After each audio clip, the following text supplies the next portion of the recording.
É uma grande frase de efeito chamada não dê peixe para a pessoa, mas dê a vara para pescar. Só que quando isso é falado, não são colocados detalhes de como isso é feito. Então não é só a vara, precisa de vários outros detalhes. Precisa de uma água, preciso de óculos, não posso olhar contra o sol tão forte assim, sem estar de óculos, um chapéu. E no processo em si da pesca, você precisa de isca, você precisa de anzol. E a isca, ontem eu fui pedir uma vara, eu não sou um pescador esportivo, essas são as minhas duas varas, e eu fui pedir a vara e eu percebi que primeiro a linha era curta, e enfim. Fui pedir a isca, me deram um farelinho, e aí ao fazer o farelo eu aprendi alguns detalhes. Primeiro é que eu estava com meu filho pequeno de 5 anos, que me pediu, papai, quero pescar, fui lá, levei. E a primeira surpresa que eu tenho é que ele, antes de começarmos a pescar, queria ir embora. Isso nos remete a questão da ansiedade, né? Que é uma das características da geração Y. A geração Y nasceu já na época do touchscreen, de apertar botão, de tweet, de uma série de coisas automatizadas, de fast food e tudo mais. E às vezes eles pensam que na vida tudo é fast food, só que não é real. A vida real começa com uma gestação, antes da gestação vem relações sexuais, várias tentativas, a pessoa engravida, são 9 meses de espera, depois que nasce, primeiro toma leitinho, depois vai tomando outros tipos de refeições mais sólidas, depois começa a falar papá, mamãe, depois começa a engatinhar, depois começa a correr. Então são várias etapas que acontecem antes da vida virar aquela vida real do cara que corre, que vai para lá e faz tudo. Então, em todos os aspectos da vida existem etapas a serem obedecidas. Só que a geração Y, como convive majoritariamente com questões automatizadas, eles acham que tudo na vida é automático. Aí veio a primeira questão em relação ao meu filho. Aí o que eu pensei? Agora, como é que eu vou convencê-lo? No começo ele não queria ir embora. Eu disse, puxa filho, você me fez andar desde o apartamento, do hotel até aqui. Foi você que pediu, eu nem queria vir. Vamos lá ficar, mas ele só tem 5 anos, não consegui entender. Até a altura em que eu peguei a vara, mesmo vazia, ainda sem nada, sem termos começado a fazer as iscas, comecei a jogar a vara na água. Joguei a primeira vez, joguei a terceira vez, ele começou a achar engraçado, foi lá, segurou e disse, agora sou eu. Eu disse, não, primeira vez o papai vai com você, joga, tira. Aí ele ficou feliz 2 vezes, mas depois disse, não, agora sou eu que eu sozinho. Se eu largasse, ele ia atrás da vara junto pro lago, né? E eu não sei qual é a profundidade do lago, não deixei. Então essa é a primeira característica. Para uma geração ansiosa, eles muitas das vezes não vão ter tempo de estudar a teoria, não vão ter tempo de aprender o passo a passo, já querem partir para a prática.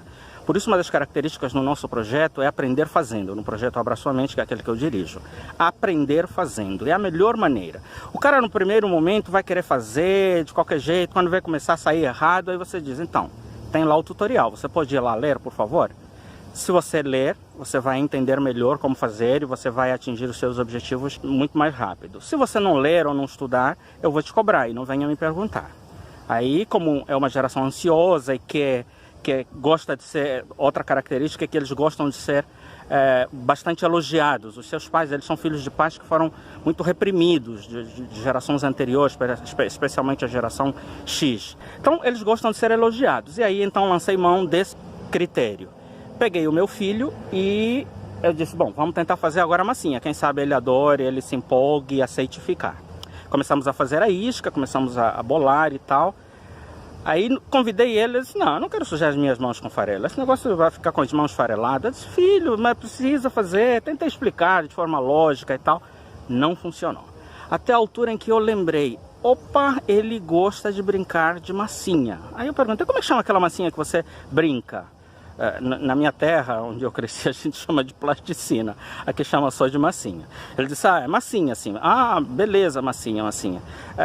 E qual é aquela outra coisa? Ele disse, a moeba. Eu disse, e aquela geleca? Ele disse, a moeba. Eu disse, então pronto, vamos fazer geleca para peixinho. Ele disse, oba! Naquela hora ele esqueceu que as mãos iriam sujar e tudo mais. E aí a gente partiu para começar a fazer. Aí fizemos, eu fui bolando as primeiras, fui repassando para ele, aí ele aceitou pegar, e aí veio um outro detalhe. Para fechar muito bem essa massinha, precisava ter um pouco de água. E ele adora brincar com água. Dei para ele uma garrafinha de água, né? Disse, filho, tá aí? Coloca um pouco na mão do papai. Ele, oba, vai lá, colocou. E eu comecei a perceber que as massinhas que eu estava fazendo, as iscas, não estavam ficando tão boas. Provavelmente porque a força das minhas mãos é muito grande. Ou ficava muito grossa ou ficava muito fina. Eu disse, tá bom, eu vou tentando. Eu nunca tinha feito esse negócio. A isca que eu conheço é isca de minhoca. Essa é boa, você coloca no anzol inteiro. Aí, de repente, surge um outro detalhe. Para gerações mais jovens, não adianta você tentar falar a sua linguagem.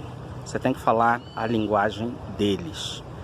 E algumas vezes, mesmo você falando a linguagem deles, eles não vão te entender tão bem quanto alguém da geração deles falando com ele. Lembrei de uma fala de Bernardinho, o treinador de vôlei do Brasil, que foi por muitos anos treinador da seleção de vôlei. E uma vez ele parou e disse, rapaz, eu não consigo entender essa geração. As gerações anteriores eu gritava, eles partiam para cima, adoravam, a adrenalina deles subia e tal. Mas essa geração com grito não funciona. E o meu filho é justamente assim.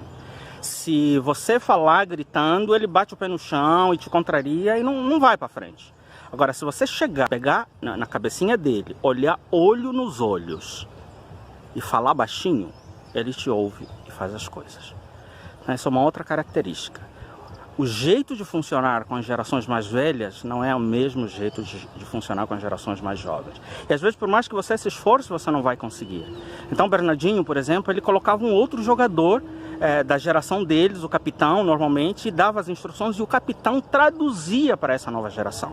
E eu estou vivendo essa experiência. Eu tenho uma colaboradora que é meu braço direito, que trabalha direto comigo. Eu tenho uma equipe multidisciplinar espalhada por várias cidades do Brasil e também pelo mundo. Essa colaboradora morava na Irlanda e atualmente está morando em Portugal. Várias vezes eu tento falar do meu jeito, da maneira como eu raciocínio, como deveria ser o lógico, que poderia ser perfeitamente compreensível pelos colaboradores com os quais eu trabalho, e mesmo assim eles não entendem. Não entendem, não tem jeito, por mais que me esforce. Aí o que eu faço? Bruna, por favor, dá um help. Às vezes eu nem preciso pedir para ela. Os próprios colaboradores, uma das características dos projetos que eu dirijo é que tem muitos detalhes, e essa geração não gosta de detalhes. Então eu escrevo um textão, para que depois ninguém venha me perguntar, vai lá olhar, só que eles não querem. Essa geração é uma geração que eles querem receber somente o que precisa para aquele momento. Quando precisa mais, ele vem buscar. Então, eu já escrevo o texto grande para não precisarem virem me cobrando, né? Porque senão eu paro todo o tempo para ir explicar. Só que para eles não funciona assim. Então a Bruna pega e traduz para eles. O doutor escreveu um monte de coisa, a gente não sabe onde ele quer chegar. Aí a Bruna pega, traduz para eles e eles passam a entender. Então, algumas vezes a gente vai precisar de um auxiliar que faça parte dessa geração para explicar na linguagem deles e se entender melhor do que nós. Se nós tentarmos forçar a barra, o que vai acontecer é que vamos ter uma rotatividade muito grande, que foi aquilo que eu experimentei nos últimos 4 anos. Um turnaround muito, muito grande, justamente porque em alguns momentos eu queria ser incisivo, como os meus chefes na minha época, em que eu tinha 18 anos, eram incisivos comigo. Só que essa estratégia não funciona com eles, tá certo? Então essa é mais uma lição. A outra lição é que peguei essa massinha, então coloquei na mão dele e ele começou a amassar e, acreditem, pasmem, a isca que ele fazia era melhor do que a minha. Ele só tem 5 anos. E aí eu comecei a pensar, por que será? Uma das razões é porque a mão dele é muito mais suave do que a minha, que é pesada. A minha, ou a isca ficava grossa, ou ficava fininha, que não virava isca. Ele conseguia fazer na medida exata que eu queria.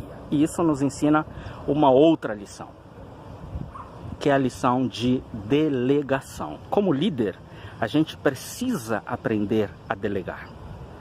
Tá certo? Há uma frase que eu gosto muito, que aprendi com um amigo meu lá de Angola, chamado Isaías João, e ele dizia assim, não faças, na linguagem de Portugal, não faças tu mesmo aquilo que outra pessoa pode fazer por você melhor do que você. Um dos grandes dilemas quando nós somos líderes é a tendência de querer fazer tudo, né? No começo, antigamente eu era perfeccionista, graças a Deus hoje eu não sou mais, né? Estou livre disso. Eu pensava que o perfeccionismo era uma qualidade, mas hoje eu sei que é um defeito. E então o perfeccionista tem essa característica, já que o cara não sabe fazer, deixa que eu vou lá e faço. Ou eu quero que seja feito exatamente do meu jeito. Só que cada pessoa é uma pessoa e tem que imprimir um pouco da sua pessoalidade nisso. Então, para aprender a delegar, nós precisamos aceitar esse princípio de que nem sempre tudo vai ser feito do nosso jeito. O importante é que o objetivo final, o maior, seja alcançado. Para você poder delegar, você tem que pensar no seguinte: nem sempre você é a melhor pessoa para fazer aquilo. Delegação. O segundo princípio também, que faz parte da delegação, é que o resultado da outra pessoa pode superar o meu. E aí o líder precisa ser uma pessoa muito segura, com uma autoestima muito boa, para não achar que aquele está sendo melhor do que ele. O fato dele fazer melhor do que você não significa que ele é mais maduro, não significa que ele é melhor do que você, nem que ele vai tirar o seu lugar. Significa apenas que ele tem o ponto certo para fazer o resultado. O seu objetivo qual é? Não é você fazer, nem fazer do seu jeito. O seu objetivo é fazer bem feito. Então, se ele fez bem feito, tá bom para todo mundo. Tá bom para ele, tá bom para você, tá bom para a empresa. Tá certo? Então, assim, precisa ter uma boa autoestima para poder saber delegar. E você pode se surpreender com resultados quando você aprende a delegar. Essa é a outra lição que eu aprendi nesse processo de pescaria ao ver o meu filho fazer uma isca muito melhor do que a minha. E se eu não tivesse tido a paciência com a ansiedade dele, se eu não tivesse falado a linguagem dele, se eu não tivesse feito primeiro aquilo que ele gosta, que é jogar a vara na água, mesmo sem isca, eu não teria convencido ele, não teria encontrado aquele resultado daquela isca perfeita feita por ele. E ele é apenas uma criança. Então, os jovens podem nos surpreender com o resultado desde que nós sigamos o roteiro na perspectiva deles e não necessariamente na nossa perspectiva. A última lição que eu quero trazer para você é que algumas vezes, mesmo com todos os esforços que você fizer, você vai deparar-se com pessoas que não estão dispostas a fazer nenhum tipo de mudança na vida. Tenho 3 experiências específicas de pessoas que trabalharam comigo e que, independente de todas as estratégias que eu adotei, eles não estavam dispostos a experimentar nenhum tipo de mudança. Uma das coisas que eu gosto, assim, que eu tenho de prazer, é investir na transformação de pessoas. Eu achava que todas as pessoas tinham essa possibilidade. Hoje eu já sei que algumas pessoas são imutáveis. Sabe aquela coisa de Gabriela, eu nasci assim, sempre vou ser assim? Tem gente que é perfeitamente assim. E eu só aprendi isso quando eu fui estudar sobre transtornos de personalidade.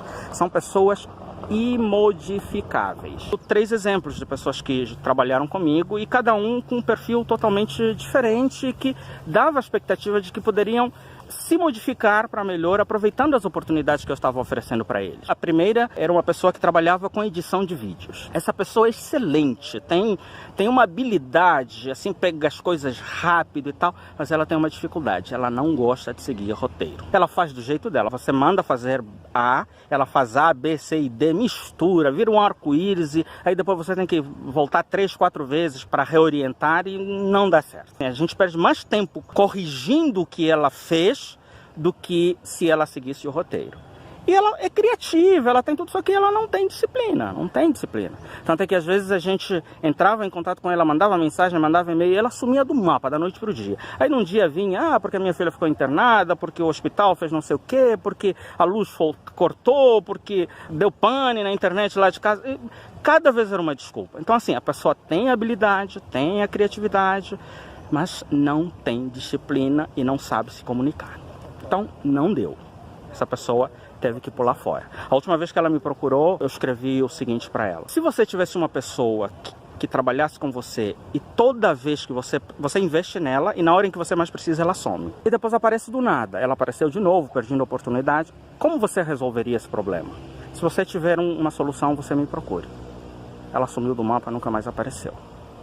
A outra pessoa que conviveu comigo e que também aprendi muito bem essa lição é um senhor já de idade, mas que era muito temperamental. Ele não era mais um adolescente, mas tinha muitos comportamentos de adolescentes. Aí você vai ver alguns vídeos meus, tem um projeto chamado Sua Vida Emocional, e você vai saber que existem pessoas que são imaturas, mesmo tendo cabelo branco, mesmo sendo muito adultas. Eu chamo essas pessoas de idolescentes. Alguns não tiveram adolescência e aí querem viver a adolescência na idade adulta.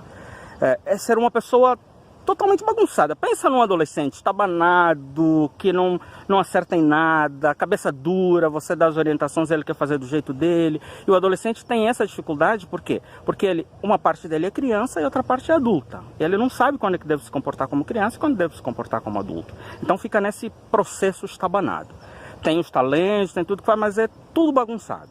A diferença do adolescente é que existem momentos em que o lado dele de criança floresce e aí baixa a bola e sabe que pode aprender com uma pessoa adulta. Um idolescente, que eu chamo, Não tem esse lado criança. Ele transita entre ser idoso e ser adolescente. Não é ser criança e ser adolescente. E idoso já pensa que ele é completamente maduro e ninguém mais tem nada para ensinar para ele. O lado adolescente é o lado de que eu não vivi a adolescência, então vou pintar e bordar e fazer do meu jeito. Então também são pessoas às vezes extremamente difíceis de trabalhar e são imutáveis. Primeiro porque já é idoso, já atingiu a idade, a parte de ser moldável, embora exista aquele ditado que diz que nunca é tarde para se aprender, a gente aprende até na idade adulta, mas essas pessoas infelizmente não têm essa condição. Esse cara também teve que pular fora. Ele trabalhava com a parte de gestão de audiovisual. E uma pessoa bem jovem, dos 20 e poucos anos, é uma pessoa formada em Direito, recém-formada. Um dos meus projetos na área de perícia judicial é um projeto que tem espaço para pessoas que estudam Direito ou que são formadas em Direito. Advogada, bem formada, de faculdade e tudo. Mas ruim de se comunicar. Você traça roteiro, ela faz totalmente ao contrário. Quando você questiona, ela diz, mas eu também tenho que usar a minha criatividade. Peraí, não é o seu jeito que tem que mandar. Existe um roteiro, existe um objetivo, um mapa, um planejamento. A sua personalidade, o seu toque pessoal sempre vai estar presente, vai ser importante, mas não pode sobressair sobre os objetivos da instituição, certo? Essa pessoa, apesar de ser advogada, promissora, com várias habilidades, também teve que cair fora, porque além de não seguir roteiro, a gente mandava mensagens, a gente escrevia e essa pessoa não respondia. E do nada aparecia como se nada tivesse acontecido, não pede desculpa, não explica, nem nada. Então assim, problemas de caráter a gente nunca vai poder transformar. Para essas pessoas, infelizmente, só existe uma solução, o turnaround, que é a rotatividade. E eles vão rodar em várias empresas e não vão parar em nenhuma, porque esse é o perfil deles. A não ser que aconteça um milagre, um estalo. A única pessoa que eu sei que consegue mudar caráter é Deus. O resto é muito difícil de modificar, porque vem de berço, depende de vários fatores, é a mesma coisa que o adolescente. Se ele não teve adolescência, ele tem traumas, tem problemas que precisa de terapia às vezes pro resto da vida, e às vezes ele não quer. Então assim, não tente fazer do seu local de trabalho um laboratório necessariamente. O nosso projeto inclusive é laboratório para muitas coisas, mas até nisso algumas vezes a gente teve que aprender a desistir. Então como líder, não tome como derrota ter desistido de alguma pessoa ou de algum projeto. O líder precisa aprender também a dizer não. Não posso, não quero, não consigo, não dá, não tenho recursos, a pessoa não é apropriada, os recursos não são apropriados, a oportunidade não é apropriada. Então são essas algumas das lições que eu gostaria de trazer para você, que eu aprendi com a pescaria, especialmente no processo de ensinar a pescar um filho meu de apenas 5 anos. Joia? Espero que você faça bom proveito, compartilhe com outras pessoas e siga o nosso projeto sobre liderança no Facebook, é equipandolíderes.eql. EQ de equipando, L de líderes, tá certo? Por enquanto está no Facebook como Equipando Líderes. Curta a nossa página, siga, deixe as suas sugestões. Será um prazer ter você, não só nos seguindo, como trocando ideias, tá certo? Um grande abraço e até a próxima postagem.